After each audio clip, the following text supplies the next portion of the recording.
Welcome to Learning English with Captain Binoy Varakil, Assistant Professor, Department of English, St. Joseph's College, Devgiri, Kozhikode, Kerala, India. We learn the different uses of the modal auxiliaries. And we know that modal auxiliary verbs are one of the types of the function words. And we know that function words are, of course, one of the types of the vocabulary items. The vocabulary items of the English language can be broadly classified into form class words on one side and function words on the other side. And form class words are just 4 in number. They are adjectives, adverbs, verbs, and nouns. And function words or structural words are, of course, many types, and we know that they are the articles, the conjunctions, the interjections, the pronouns, the prepositions, and of course the auxiliary verbs, so also the modal auxiliary verbs.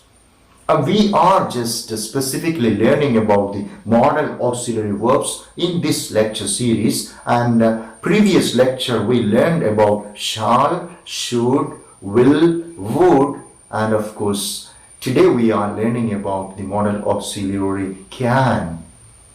Every day we use the modal auxiliary can for, of course, many purposes. We say, I can do this, I cannot do this, I can go there, I can swim, I can help you. Alright, we use can for many purposes. Now, of course, let us understand what are the main purposes we use the modal auxiliary can for. Alright, and we understand that can is used mainly for 3 purposes. Number 1, to express ability. Number 2, to express permission. Number 3, to express possibility. These are the 3 main uses of the modal auxiliary can. Alright, and remember, I would say this word is, of course, can is, of course, an auxiliary, a modal auxiliary verb of so much of confidence. When you say can, I can swim, I can learn English, I can speak English, I can make a good program, I can do anything. When you say that, you are having a lot of confidence. So can is a word of confidence, right? And we understand that can is used to express ability. I can swim, the child can walk, Alex can paint, Leela can sing, Gopal can, of course, use the piano.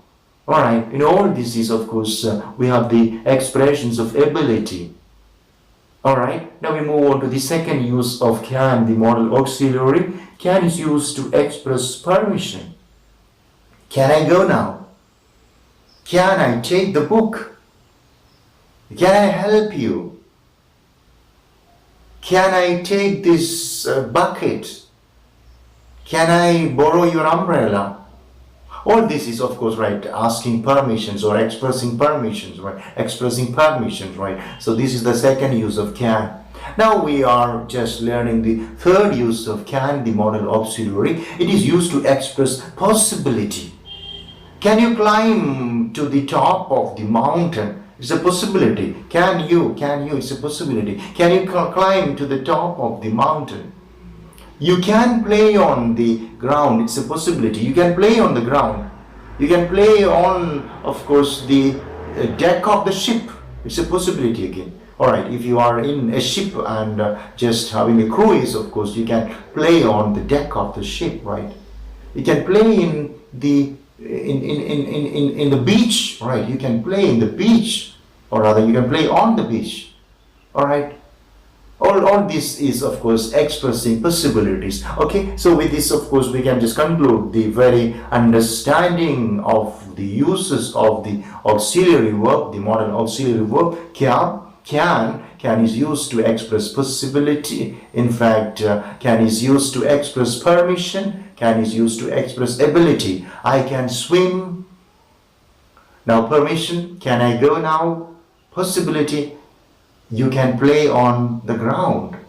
So these are the different uses of can. So with this, of course, let us be very, very sure about the use of the modal auxiliary can. So thank you so much for listening. May God bless you all.